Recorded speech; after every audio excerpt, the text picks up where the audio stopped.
He convinced NASA to turn the Voyager 1 camera back towards Earth when the spacecraft went beyond Neptune for one last look homeward at what he called the pale blue dot.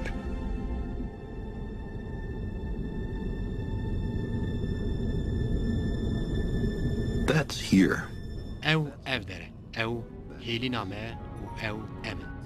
لسر وی خالاهانی همو حسکرین ما همو ناسکرین ما همو کسین کمه او بهیستن و همو کسین هاتی و چویی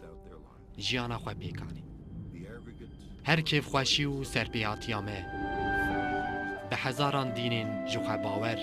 به هزاران بیردوزی و دکترین آبوری همو نیچیروان و جودگار همو لهنگ و ترسونک همو آواکر و خراکرین شارستانیان همو کیا و چاندیار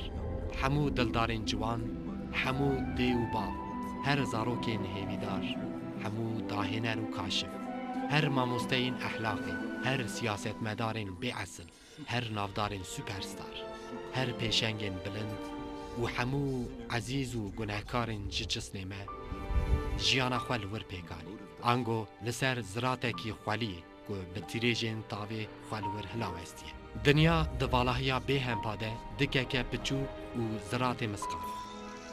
که بفکرن او فرماندار و امپاراتوران ین جبو که دناف شان و سرفرازیه که مزنده ببن سرکشه کی دمکی یه خاله کی پچوک یه وی عردی وکی چمان چاوا خوین رجاندره که بفکرن وقتا که هن کس لدبره که پچوک جیانا خواه دوماندن و جالی هن کسین جداوه ین که جی که هاتنه و لدجی او کسین که جوان بفرقه چاوا ظلم و زورداریه کرن جهو شاش فهم کرن چه قاس آسایی بون و جبو که هف بکجن چه قاس بدل بون و دجبناهی آوان چه قاس مزم بون قرأتی آمه خواه پاريزي آمه و خواه حسبين آمه یا که همو دنیا جمع پیک ده گمان آمه یا خلط یا که همو گردون آمه لبل او گمان جالی او تیریجین تعمیری و قد نهات حسبان گر سترک آمد دوی تاریا بی مثال و نوازه ده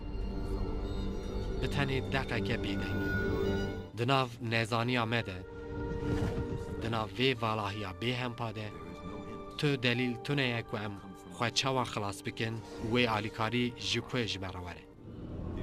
بزانه بونامه دنیا یکانه گرستر که و ام لسری دجیم قد نبه ده پاشه روژه که نیزیک ده تو در نینک و ام کوچی وی داری بکن سردان بله بچیش بون هی نا حس کی بعجبینن یا نعجبینن لبلی ام نهاتنی دکارن خواه بس بیرن بر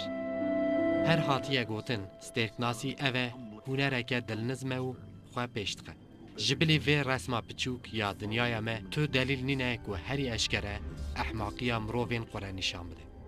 لگور وی دوی ام قیمتی بدن وی جیه یکانه و لور بجیانه که هف حس کرن و نیت باشی بمشینن جبر که جوی خالاشین یا تمری تو در تونه یک و ام لی بجین